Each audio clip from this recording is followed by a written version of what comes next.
हमारा देश संविधान पे चलता है और फ्रीडम ऑफ स्पीच जो है तो संविधान का एक महत्वपूर्ण, इनको बहुत ही इम्पोर्टेंट जिसे हम कहेंगे कि बहुत ही इम्पोर्टेंट सुतून है भारतीय संविधान का, फ्रीडम ऑफ स्पीच। अब आज की सत्ताधारी पार्टी एक ज़माने में अगर विपक्ष में थी और अगर इनके स्टेटमेंट अगर निकाले जाए तो इन्होंने तो बहुत ही तरह तरह की बातें सत्ताधारी पक्षों के बारे में या सत्ताधारी पक्ष को मदद करने वाले किसी पर्टिकुलर धर्म के बारे में, नेता के बारे में, लीडर के बारे में, धर्मगुरु के बारे में की है।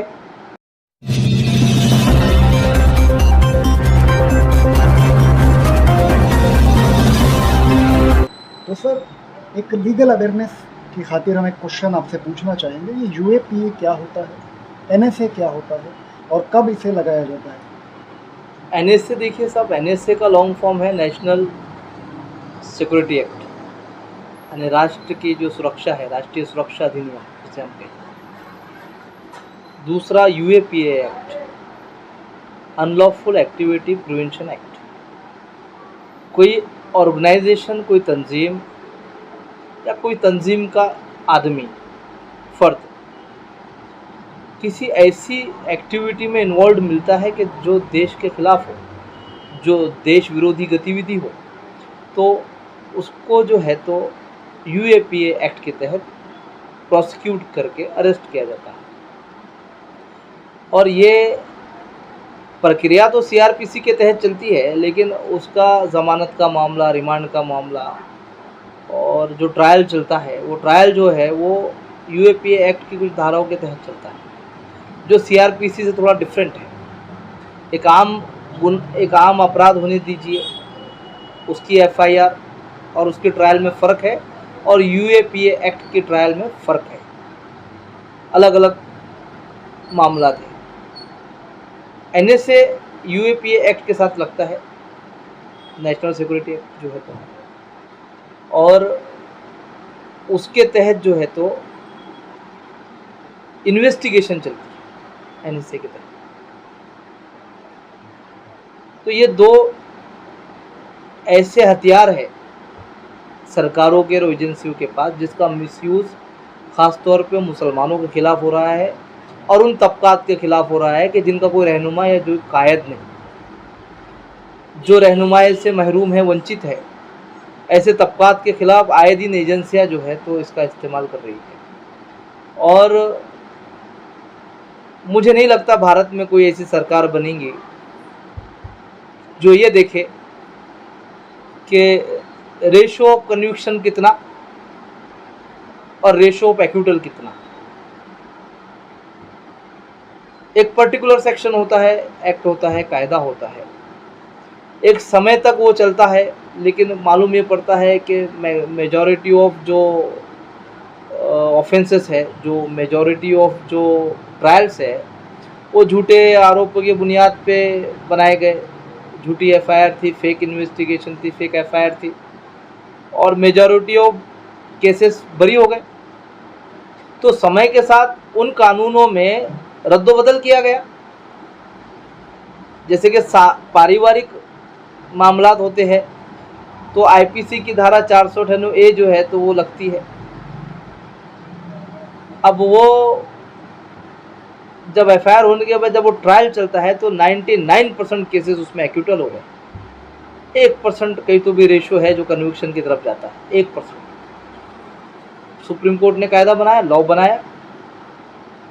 अरेस्ट करने के लिए अरनेश कुमार का एक लैंडमार्क जजमेंट है सुप्रीम कोर्ट का, जिसमें सुप्रीम कोर्ट ऑफ इंडिया ने कहा कि जब रेट ऑफ एक्यूटल जब इतना है और जब एक आदमी को अरेस्ट किया जाता है,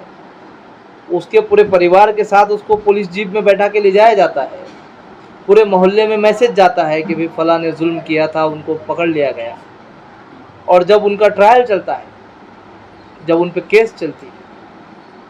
और गवाह और सारे सबूत होने के बाद वो लोग बाइज्जत बरी हो जाते हैं, लेकिन जो उनकी बेइज्जती हो गई, जो उनको पकड़ के ले गए, जो मोहल्ले में, बस्ती में उनके नाम की चर्चा हो गई, अब उसका हर्जाना क्या। तो सुप्रीम कोर्ट ने अरनेश कुमार के जजमेंट में कहा कि अरेस्ट पहले पहले उनको आप नोटिस दीजिए, नोटिस देके पूरी उनकी काउंसलिंग करवाइए, पुलिस स्टेशन को कहा कि काउंसलिंग करवाइए, और ऐसा लगे कि गुनाह नहीं हुआ तो एफआईआर मत कीजिए, एफआईआर को जो है तो आप टाला दीजिए उसमें। और चार्जशीट जब दाखिल करने आप जाएंगे, एफआईआर भी हो भी गई यदि, तो चार्जशीट जब आप दाखिल करने जाएंगे तो उनको समझ पत्र दे दो, एक नोटिस दे दो कि आपके खिलाफ फला ऑफेंस में फला तारीख को हम चार्जशीट कोर्ट में पेश करने वाले हैं, आप अपने जमानत के साथ कोर्ट में हाजिर रहिए। तो ये जजमेंट सर कब आया था अरनेश कुमार जी? 2018 का है मेरे ख्याल से अरनेश कुमार का जजमेंट, लैंडमार्क जजमेंट है। और सुप्रीम कोर्ट के इस जजमेंट ने ये बता दिया कि कानून तो बन जाते हैं, लेकिन रेशो ऑफ कन्विक्शन और रेशो ऑफ एक्विटल ये देखकर सुप्रीम कोर्ट जो है तो इंटरफेरेंस कर सकता है लॉ में। तो बस एक कहीं कोई उम्मीद अगर यूएपीए एक्ट में है कि जहाँ पे रेशो ऑफ कन्विक्शन जो है तो वो रेशो ऑफ एक्विटल से कहीं नीचे है, तो ऐसे हालात में भी सुप्रीम कोर्ट ऑफ इंडिया ने इंटरफेरेंस करना चाहिए। और मेरे ख्याल से यूएपीए एक्ट के बहुत सारे मामलात में सुप्रीम कोर्ट की गाइडलाइन आई है जो यूएपीए एक्ट के मामलात में करामाती साबित हो सकती है, ऐसा मुझे लगता है। काफ़ी ऐसे लोग हैं जो यूएपीए के तहत ही अभी जेलों में हैं, जिन्होंने सिर्फ गवर्नमेंट की मुखालिफत की। तो क्या मुखालिफत करने वाले ने देशद्रोह का काम किया, कोई ऐसी अनलॉफुल एक्टिविटी किया? हमारा देश संविधान पे चलता है और फ्रीडम ऑफ स्पीच जो है तो संविधान का एक महत्वपूर्ण, बहुत ही इम्पोर्टेंट, जिसे हम कहेंगे कि बहुत ही इम्पोर्टेंट सुतून है भारतीय संविधान का, फ्रीडम ऑफ स्पीच। अब आज की सत्ताधारी पार्टी एक ज़माने में अगर विपक्ष में थी